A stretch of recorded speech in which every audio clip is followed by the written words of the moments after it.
पश्चिम ओडिशा प्रसिद्ध चाउल बरा खाइबा बहुत बढ़िया टेस्ट लगे एकदम मुसमुसिया होगी तैयारी हम ता सहित तेंतुली चटनी टमाटो चटनी और मटर तरकारी तैयारी करी नुआ खाई अच्छी तो भाविली कि पश्चिम ओडिशा गोटे फेमस रेसिपी तैयारी करवा जोटा कि समस्त को बहुत पसंद। तो ये देखो ऊपर ये पूरा क्रिस्पी और भितर पूरा नरम उसना चाउल अति सहजरे तैयारी होता ये बरा को जब आप तैयारी करना गोटे थर बनातु ता सहित चटनी भी बनईकि खातु आपण को बहुत पसंद आसो जी बनई तो जानी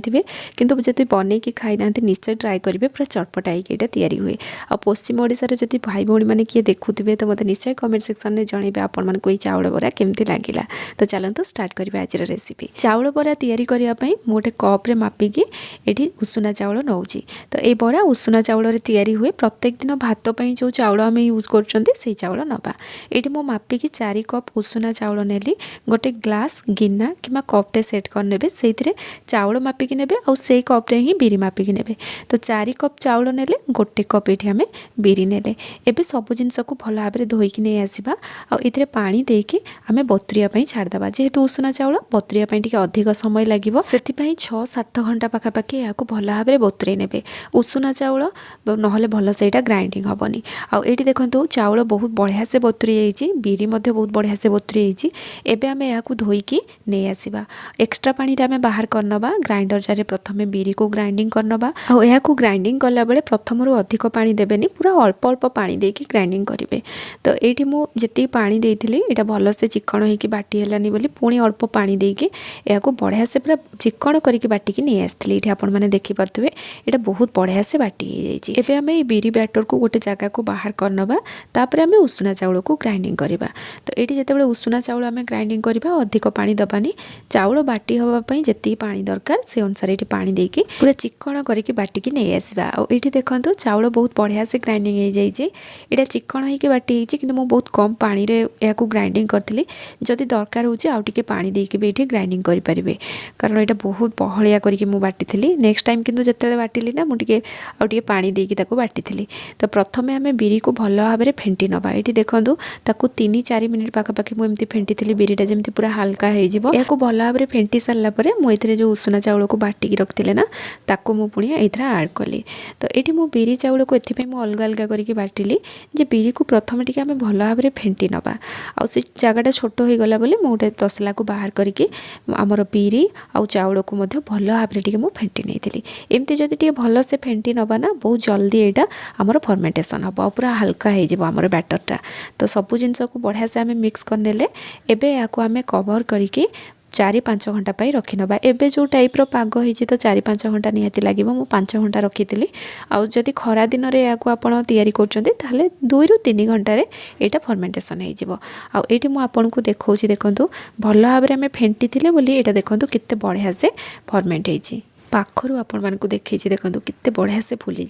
जदि ये भाया बैटरटा फुलब ना ये सोडा आउ दरकार पड़ोनी ता सहित बरा गुड़ा आमर फुला फुला क्रिस्पी और भितर पूरा नरम होकर तैयारी हम ये बैटरटा जी बहलिया थिला ये आमर बराटा तैयारी हेनी आगे पतला करवा से मु पानी देकी या एडजस्ट कली देखूँ यहाँ भी जी अच्छी एवं तथापि आउ टिके पानी लगिला। तो आप बैटर कंसिस्टेंसीटा ये देखेबी मुझे को टाइप रखिए यहाँ सबुठ मेन जिनस जदि ये आपड़ टे यहाँ बहलिया करदे आमर बरा गुड़ा पूरा हार्ड हो। तो ये देखो ये टाइप तार कंसिस्टेंसी रहिबा दरकार। एबे हमर बैटरटा ये पूरा रेडी हो गला। एबे आम ये स्वाद अनुसार लुण देदेबा आ गोटे छोट चामच मुझे जुआणी ऐड कली मुझे जी बरा तैयारी करी टी मैंने अधिक क्वांटिटी तैयारी करना से अनुसार गोटे छोट चामच नेली जदि आप कम क्वांटिटी तैयारी करेंगे अल्प जुआणी ये ऐड करेंगे। आ यार मेन जिनस हूँ जुआणी जीरा। तो जुआणी को हाथ में क्रश करके ऐड करवा ता सहित गोटे छोट चामच जीरा ऐड कली अदा ग्रेट करके गोटे छोट चामच ये ऐड कली अल्प भुर्सुंगा पत्र को टे काटिकी मुझे ऐड कर सहित धनिया पत्र को छोट छोट पूरा काटिकी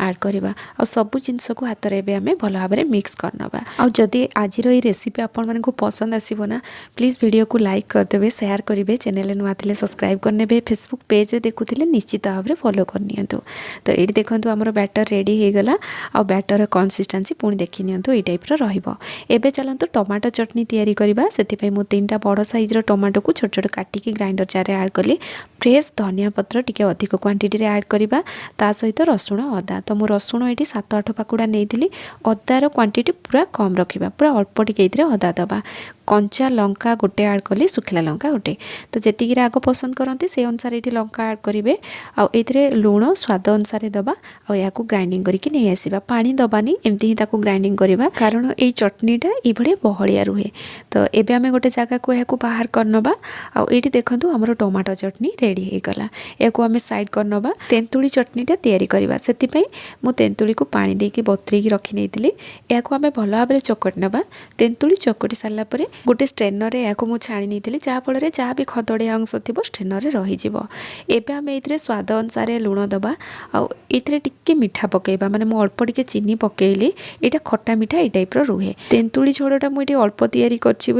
अल्प ये चीनी पकेली आप जी तैयारी करुवे से अनुसार ऐड करेंगे 8-9 पाखुड़ा ये रसुण नेली ता सहित गोटे सुखिला लंका या आम दरदरा करके छेचिबा पूरा मिसेबानी ये देखो जो टाइप छेचिले ये टाइप करवा आम तेंतुली झोल नहीं या मिक्स करनबा ये मुझे धनिया पत्र पकई देती एमती आमर ये तेंतुली झोल एतिक रेडी हो गला किंतु ये छुंक देदेले ना यार टेस्टा आउ टिके भल आसे से मुझे छुंक दे देइछि छुंक पई मु तेल को गरम कर नेइथिली एथिरे सोरिष जीरा सुखिला लंका भुसना पत्र पकेबा अल्प टिके हेंगु देके या मिक्स कला परे ये तेंतुली झोल रे छुंक ऐड करनबा तो एमती छुंक देदेले टेस्ट भल आसे आपण चाहिले ये छुंकटा दे परिबे नहले केवल से भलिया तेंतुली झोल को आपण सर्व कर परिबे तो ये देखो मु मटर तरकारी रेडी कर नहीं मटर तरकारी रे कटा धनिया पत्र आ कटा प्याज टिके ऐड कर नहीं तो ये देखो गरमा गरम मटर तरकारी रेडी हो गला ता सहित तेंतेल झोल पाताल घाट चटनी तो आमर सब जिनस रेडी हो गला एबे चलतु आमे बरा छाणीबा आ गरमा गरम बरा सहित ये सब जिनस को सर्व करबा एपटे मु तेल गरम कर नहीं तेल को पूरा हाई फ्लेम रे गरम करदबा जदि तेल गरम ही नथिबा आपण बरा छाणी देबे ना बरा गुडा को तेल पीजिबो सेति ध्यान रखिबे तेल को पूरा गरम करके बरा ऐड करेंगे कड़े रे जेतिकी जगह हम से अनुसार ये बरा ऐड करेंगे नहले एगुड़ाक पूरा लगी लगिका जीव तथापि मो छाणीबा भितर गोटे साइड बरा गुड़ा हो गला बोली ये देखो टिके लगी लगी जाइए किंतु टिके छाणी होला परे एगुड़ा सब अलग अलग हो एमती लगिकी रहिबनी बरा छाणिया भितर गैस रो फ्लेम लो किंबा मीडियम करेंगे नहले बरा गुड़ा तेल पीजिव तो ये देखो ये टिके कलर आसला परे मु बरा गुड़ा को बाहर कर नहीं आ मते टिके एटा क्रिस्पी रहिले खाया पे बहुत बढ़िया लगे जदि अधिक आपन को क्रिस्पी पसंद नाई ना आपन कौन करेंगे आउ टिके लाइट कलर थी आप बाहर करने तो ये मु सब बरा गुड़ा को फ्राए कर नहीं एबे जो टाइप रो पाग होईची एमती गरमा गरम चाउल बरा ता सहित तेंतुली चटनी टमाटो चटनी और मटर तरकारी जदि सर्व करदेवे ना तार मजा ही किसी अलग तो आपण मैंने निश्चय ट्राए करूँ आपण मैंने ये साउंड जानी सारे ये केते क्रिस्पी होगी तैयारी क्रिस्पी तो होती किंतु भितर पूरा सॉफ्ट रहिबो हार्ड हेनी यहाँ तो आपण मैंने ये देखो भितर केते सॉफ्ट रही तो ये भाया चाउल बरा बनईके आपण मैंने खातु और केमती लगिला मते निश्चय कमेंट सेक्शन में जनइबे वीडियो पसंद आसले निश्चय वीडियो को लाइक करके जिबे पुणी आसीबी नुआ रेसिपी नहीं कि सेति पर्यंत रहुची धन्यवाद।